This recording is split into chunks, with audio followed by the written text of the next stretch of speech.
आज का ये एपिसोड शुरू करने से पहले एक छोटी सी बात। क्या आप भी अपना पॉडकास्ट बनाने की सोच रहे हैं? तो एंकर ट्राई कीजिए। ये पॉडकास्ट बनाने का सबसे आसान तरीका है। नंबर 1, ये फ्री है। नंबर 2, इसमें कई सारे ऐसे टूल्स हैं जो आपको अपने फोन और कंप्यूटर पर रिकॉर्ड और एडिट करने की फैसिलिटी देते हैं।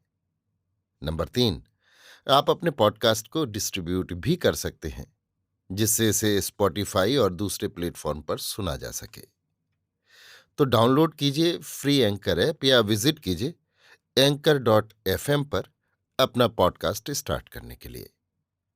ये तो थी एक छोटी सी जानकारी, और अब शुरू करते हैं एपिसोड का सिलसिला। तो आज के एपिसोड में लीजिए सुनिए लियो टॉलस्टॉय की लिखी कहानी 3 प्रश्न, मेरी यानी समीर गोस्वामी की आवाज में।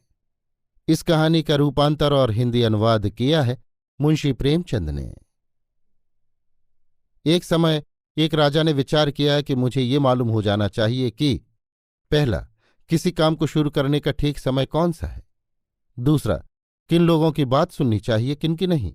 तीसरा, संसार का सबसे उत्तम पदार्थ क्या है जिससे मैं जो चाहूं कर सकता हूं। अतः उसने अपनी राजधानी में डोंडी पिटवा दी कि जो कोई पुरुष इन 3 बातों का उत्तर देगा उसे बहुत इनाम दिया जाएगा। अब बुद्धिमान पुरुष आकर राजा को इन प्रश्नों का उत्तर देने लगे। पहले प्रश्न के उत्तर में किसी ने कहा कि मनुष्य को काम करने के वास्ते पहले दिनों, महीनों और वर्षों का सूचीपत्र बना लेना चाहिए। किसी ने कहा कि कार्य आरंभ करने का पहले से ठीक समय नियत करना संभव है। मनुष्य को चाहिए कि वृथा समय न गंवाए, जो कर्तव्य हो सदा उसे करता रहे। किसी ने कहा कि राजा कितना भी चतुर और सावधान क्यों न हो, वो अकेला प्रत्येक कार्य आरंभ करने का ठीक समय नहीं जान सकता। उसे बुद्धिमान लोगों की सभा बनाकर उनसे सम्मति लेनी चाहिए। इस पर दूसरे बोले कि कुछ कार्य ऐसे होते हैं कि उन्हें तुरंत करना पड़ता है। सभा में उन पर विचार करने का अवकाश नहीं मिल सकता और कार्य करने से पहले उसका फल जानना आवश्यक है। ये सब बातें ओझे पंडित जानते हैं, इस कारण उनसे पूछना उचित है। इस प्रकार लोगों ने दूसरे प्रश्न के भी अनेक उत्तर दिए। किसी ने कहा राजा के मंत्री अति उत्तम होने चाहिए। कोई बोला पंडित, कोई बोला वैद्य, किसी ने कहा सेना इत्यादि। तीसरे प्रश्न का उत्तर भी ऐसा ही मिला। कोई कहता था कि पदार्थ विद्या सबसे उत्तम है, कोई कहता था कि शास्त्र विद्या, तो कोई पूजा पाठ बतलाता था। राजा को कोई उत्तर ठीक मालूम न हुआ। पास के जंगल में एक जगत विख्यात बुद्धिमान साधु निवास करता था। राजा ने विचारा कि चलो उस साधु से इन प्रश्नों का उत्तर पूछें। साधु कुटिया छोड़कर कहीं बाहर नहीं जाता था और केवल दीन मनुष्यों से मिला करता था। इस कारण राजा साधारण वस्त्र पहनकर पैदल साधु की कुटिया पर पहुंचा। देखा कि साधु कुटिया के सामने धरती खोद रहा है। राजा को देखते ही साधु ने प्रणाम किया और फिर खोदने लगा। वो बहुत दुबला और कमजोर था और फावड़ा चलाते हुए हाँफता था। राजा ने कहा, महाराज, मैं आपसे 3 बातें पूछने आया हूं। पहली ये कि मैं ठीक काम करने का ठीक समय किस प्रकार जान सकता हूं। दूसरी ये कि मुझे किन लोगों से सहवास करना उचित है। तीसरा ये कि कौन सा विषय सबसे उत्तम है। साधु ने कोई उत्तर नहीं दिया और धरती खोदता रहा। राजा, महाराज, आप थके मालूम होते हैं, लाइए फावड़ा मुझे दीजिए और आप जरा विश्राम कर लीजिए। साधु ने राजा को धन्यवाद दिया और फावड़ा उनके हाथ में दे दिया। आप जमीन पर बैठ गया। राजा क्यारियां खोद चुका तो रुक गया और फिर अपने 3 प्रश्न दोहराए।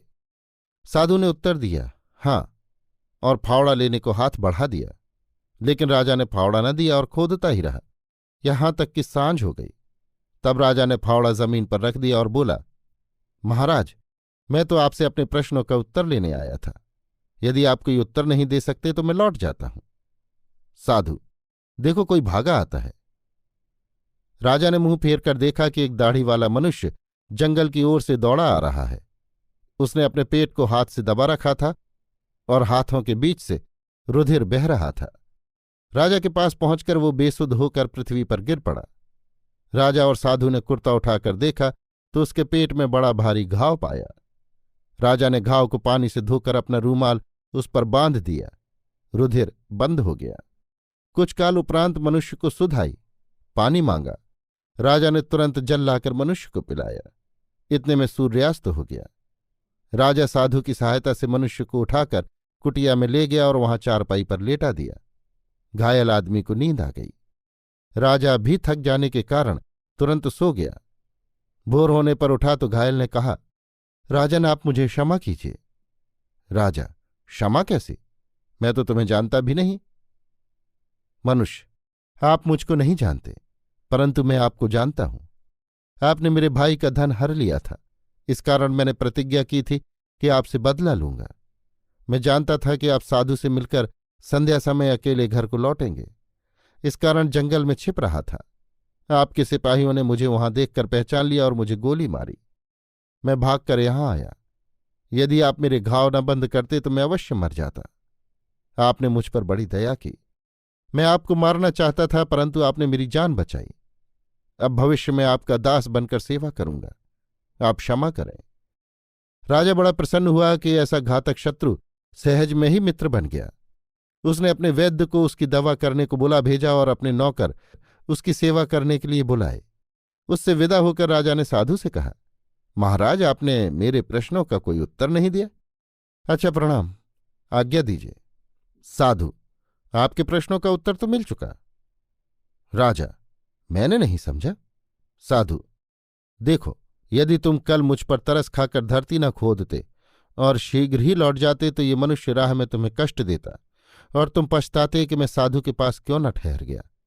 इसलिए विदित हुआ कि उचित समय वो था जब तुम धरती खोद रहे थे और उचित मनुष्य मैं था और मेरा भला करना तुम्हारा परम कर्तव्य था। उसके पीछे जब ये मनुष्य आया तो उचित समय वो था जब तुम उसके घाव को बंद कर रहे थे और वो उचित मनुष्य था और उसके घाव को बंद करना तुम्हारा कर्तव्य था। सारांश ये है कि सदैव वर्तमान काल ही उचित काल है, क्योंकि वर्तमान काल पर ही हमारा अधिकार है। जो मनुष्य मिल जाए वही उचित मनुष्य है। कौन जानता है पल में क्या हो जाए और कोई मिले अथवा न मिले। सर्वोत्तम कर्तव्य परोपकार है, क्योंकि उपकार के ही लिए मनुष्य इस मृत्युलोक में शरीर धारण करता है। अभी आप सुन रहे थे लियो टॉलस्टॉय की लिखी कहानी 3 प्रश्न, मेरी यानी समीर गोस्वामी की आवाज में। इस कहानी का रूपांतर और हिंदी अनुवाद किया था मुंशी प्रेमचंद ने।